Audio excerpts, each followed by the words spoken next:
ما للظالمين من حميم ولا شفيع يطاع يعلم خائنة الأعين.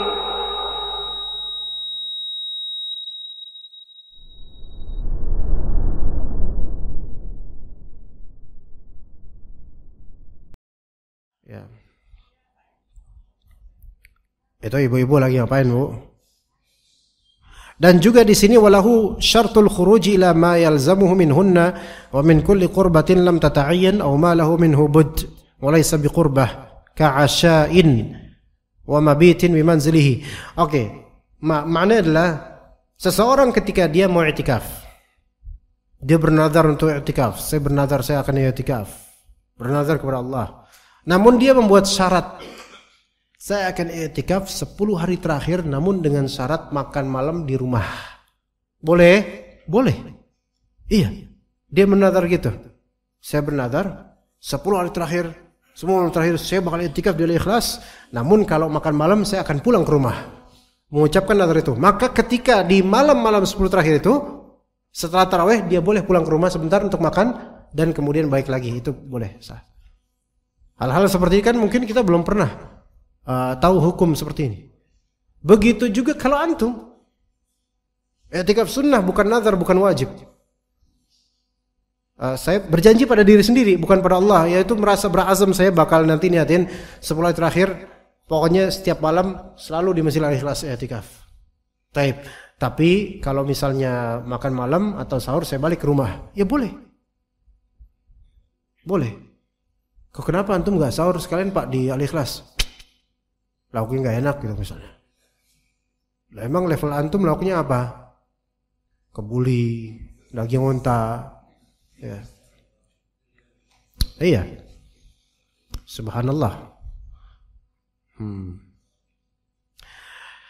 Kemudian wa mabitin bi manzilih. Ya, dia boleh juga bernazar atau berjanji, saya i'tikaf namun jam sekian saya akan ke rumah misalnya. Ya, tapi yang nggak boleh adalah, yang tidak sah menjadi i'tikaf adalah kalau dia bernazar atau berjanji saya akan i'tikaf 10 hari terakhir, namun pas lagi i'tikaf saya tetap dagang online. Ini nggak bisa. Tijarah dagang online nggak boleh, nggak bisa. Walaupun online, ya dagang, memang dia pedagang. Pas lagi i'tikaf di masjid, di sela-sela baca Al-Quran selesai bentar dia lihat ngecek dagangan. Ada orderan enggak boleh. Ini merusak i'tikafnya walaupun tetap sah i'tikafnya. Awit takassubi bi san'ati fil masjid, atau dia mencari penghasilan dengan melakukan suatu pekerjaan di masjid. Ini bukan i'tikaf. Ini bukan i'tikaf. Seperti apa? Misal profesi dia tukang pijit. Wah, tukang pijit panen saya nih. Kalau i'tikaf nih mantep nih, banyak yang minta dipijitin. Akhirnya dia takasub. Takasub itu nyari duit, ya. Dia i'tikaf juga betul, dia Al-Ikhlas i'tikaf. Ini mohon maaf nih kalau ada nama pekerjaan yang sama, mohon maaf ya. Iya, mohon maaf. Oh iya. Maka dia pun kemudian membuka jasa pijit. Rekan-rekan i'tikaf bilang, ini free apa berbayar nih? Hari gini masa free Pak gitu kan? Mas saya kan belum dapat THR Pak gitu. Ya udah berapa Pak? Ya karena ini malam penuh berkah ya Pak ya gitu. Jadi biasanya kan 100, ya, mungkin kemurahan hati ya 75 nggak apa-apa Pak. Ya. Cuman kan namanya malam berkah kan biasanya kalau sedekah kan lebih bagus Pak ya gitu. Ya Masya Allah. Maka ini orang udah gitu, ini kan di masjid. Selain di masjid dia dagang kemudian nawar-nawar lagi, maka ini nggak boleh. Kalaupun perdagangannya sah, tidak berkah perdagangannya. Karena didoakan tidak berkah perdagangan orang yang ada di masjid. Dan dia lagi i'tikaf. Bahkan boleh jadi i'tikafnya tidak sah karena niatan awalnya bukan untuk ketaatan, melainkan untuk mencari penghasilan. Ini bagi yang apa? Untuk yang bekam atau yang pijit dan seterusnya, jasa-jasa seperti itu. Taib, lalu bagaimana kalau misalnya dia nggak ada niatan untuk itu, namun teman-teman itikafnya tahu kalau dia pinter mijit atau dia tukang pijit, maka ada temannya, akhi, afwan nih, anak nggak enak badan, pegel nih, bisa tolong pijitin anak nggak? Oh ya nggak apa-apa, Pak. Tapi nggak ada bayaran nih, nggak apa-apa, subhanallah nggak apa, antum nggak usah mikirin gitu, anak aja nggak kepikiran gitu, masya Allah, gitu. Maka dipijit lah ya. 1 jam gitu. Wah, alhamdulillah, jazakallah khair. Wah, jazakallah khair. Udah terus berduaan aja gitu, saling lihat gitu. Ya udah akhi, jazakallah khair. Hayya wa iyyakum jazakallah khair. Ya udah anak duluan ya. Oh, udahan gitu kan. Tapi kalau misalnya nggak ada deal sebelumnya, dan udah bilang nggak ada fee ya, afwan nih, kemudian terus dikasih duit dari itu, boleh nggak? Nah, hadiah? Secara itu hadiah. Secara itu hadiah. Namun ingat, ke seseorang ketika dia memang bersedia menjadi volunteer, dari awal dia bersedia menjadi volunteer, maka kalau suatu saat dia dikasih dana atau apa dari voluntary-nya itu, dia nggak boleh menerima. Nggak boleh menerima. Itu menjadi harta yang buruk buat dia. Bedakan. Betul hadiah, kemurahan hati dari orang yang dipijitin, betul. Tapi kalau sebelumnya sudah ada deal dan ini sudah voluntary, sukarela aja, afwan gitu, maka kalau dikasih setelah itu dia nggak boleh menerimanya. Ya, bukan karena ini jual beli, bukan, karena dia sudah bertekad untuk menjadikan ini voluntary, gitu. Maka seseorang itu ketika mendermakan tenaganya dari awal, memang saya pengen sedekah dengan tenaga saya, terus abis itu dapat reward dari itu, nggak boleh dia ambil reward itu untuk menjaga amalan dia, begitu ya. Maka afwan akhi, afwan. Enggak, anak tadi udah sekali. Benar-benar enggak usah. Ini beneran dipaksa, kemudian dipaksa. Ini jangan kufur nikmat, saya kasih nih duit. Dikira saya miskin apa, enggak bisa bayar kamu. Marah langsung, subhanallah. Ya. Kalau memang dipaksa kayak gini ya udah, daripada musyahana, daripada berselisih, ambil kasih ke apa namanya? Kotak amal. Terus gitu. Dah, biar enggak ribut. Ya, seperti itu. Oke, jadi jangan bertakasub di masjid, mencari penghasilan di masjid ketika i'tikaf. Ya. Dikatakan di sini wasunna an la yubakkira li jum'atin wa la yutila al-muqama ba'daha. Disunnahkan, dianjurkan untuk tidak berawal-awal untuk ke Jumatan kalau dia di masjid yang tidak ada Jumatannya. Jumatan itu pahala terbesar datang ke Jumatan dimulai dari setelah syuruk. Ibarat mensedekahkan apa? Unta. Ya. Namun pendapat yang lebih tepat wallahu alam adalah boleh bagi seseorang untuk yang i'tikaf untuk datang ke masjid Jumatan, karena dia i'tikaf di masjid yang ada Jumatannya. Dia boleh datang ke masjid yang ada Jumatannya sejak awal pagi, boleh kalau salah. Itu yang lebih tepat wallahu alam. Ya, itu yang lebih tepat. Taib, juga hal yang harus dia lakukan walaupun lagi i'tikaf, dia harus keluar. Kama la budda minhu ta'ayyun nafirin. Di antaranya hal yang harus dilakukan yaitu dia memang ditentukan untuk nafir. Apa itu nafir? Adanya musuh yang menyergap desanya atau daerahnya. Dan dia aparat atau dia tentara atau dia orang yang berkompeten untuk membela atau menjaga desanya, maka dia harus keluar dari i'tikafnya. Wa itfa'i hariqin. Itfa' yaitu memadam kebakaran. Memadamkan kebakaran. Misal di masjid, terus di tetangganya masjid qadarullah ada kebakaran. Dan yang lihat orang-orang yang i'tikaf ini, maka mereka langsung bersatu untuk bervoluntary untuk memadamkan kebakaran itu. Maka ini harus, nggak boleh dengan alasan itikaf. Kebakaran akhi, ayo gitu. Jangan akhi, kita kan lagi itikaf. Gitu kan? Angus selesai. Polisi pada datang. Saksi kebakaran siapa? Kami semua saksinya Pak. Loh, kok nggak diredain, nggak dibantu Pak? Afwan Pak, kita lagi itikaf, nggak boleh, nanti batal itikaf kita. Masya Allah. Itu kayaknya penjara bakal penuh itu. Ya. Wa inqadhi ghariqin, atau menolong orang yang lagi tenggelam, kelelep. Itu harus keluar dari itikafnya. Jangan alasan ada ikhwan nggak bisa berenang, kecebur di empang dekat masjid. Oh, tolong gitu kan. Waduh, bismillah.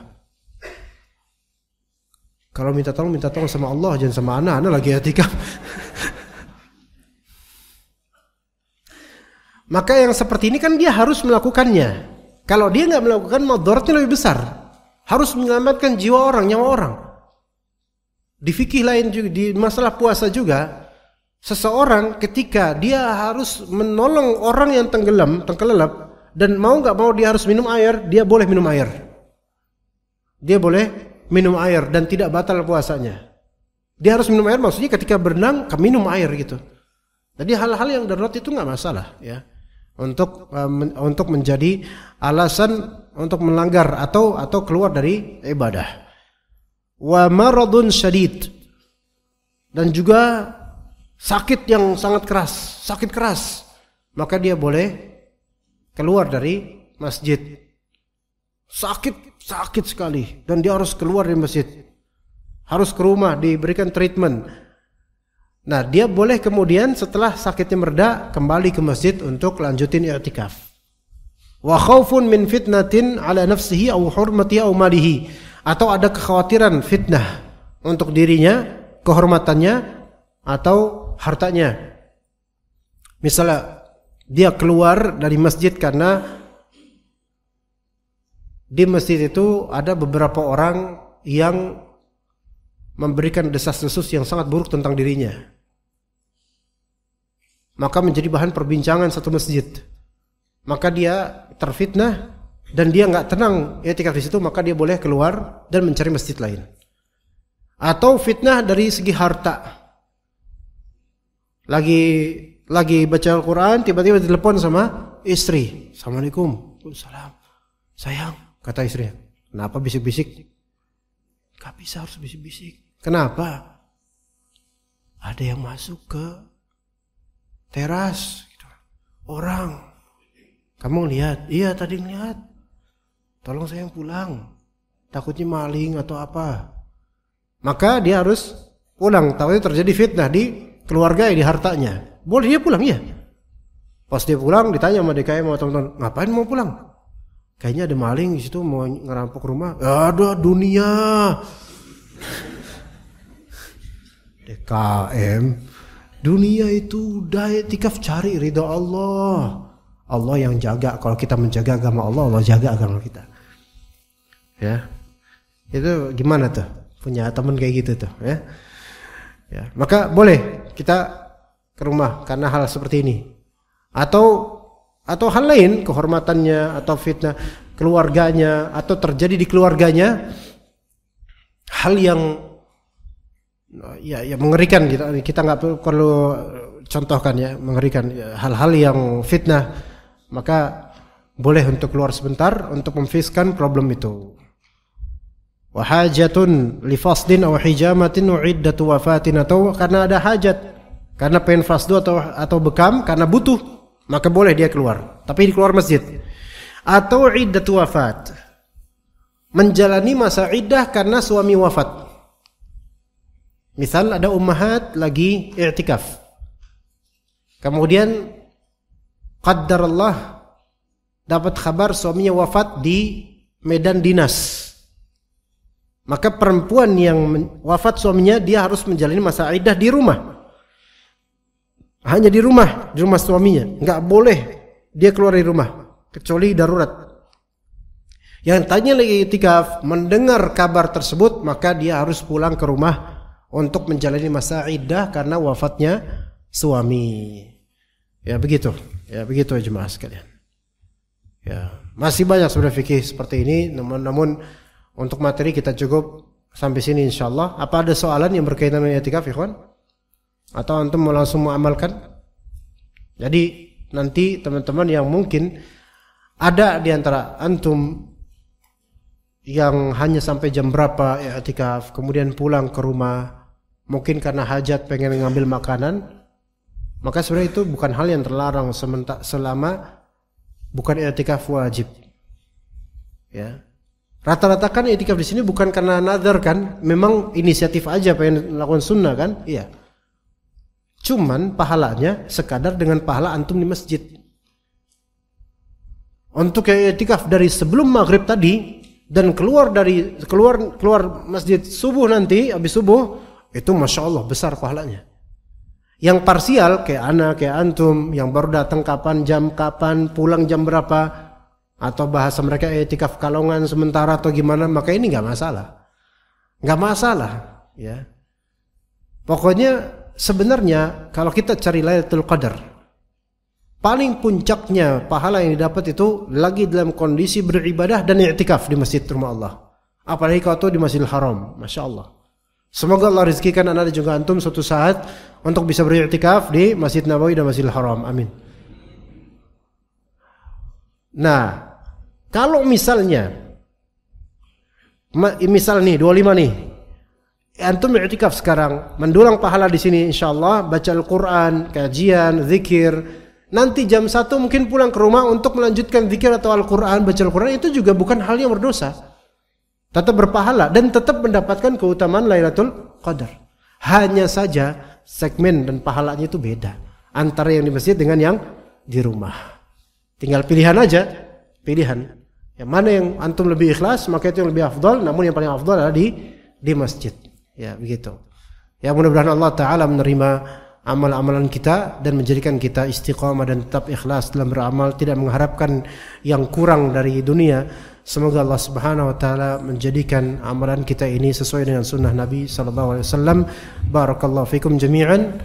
Silakan teruskan ibadahnya. Subhanakallahumma bihamdika asyhadu an la ilaha illa anta astaghfiruka wa atubu ilaik. Assalamualaikum warahmatullahi wabarakatuh.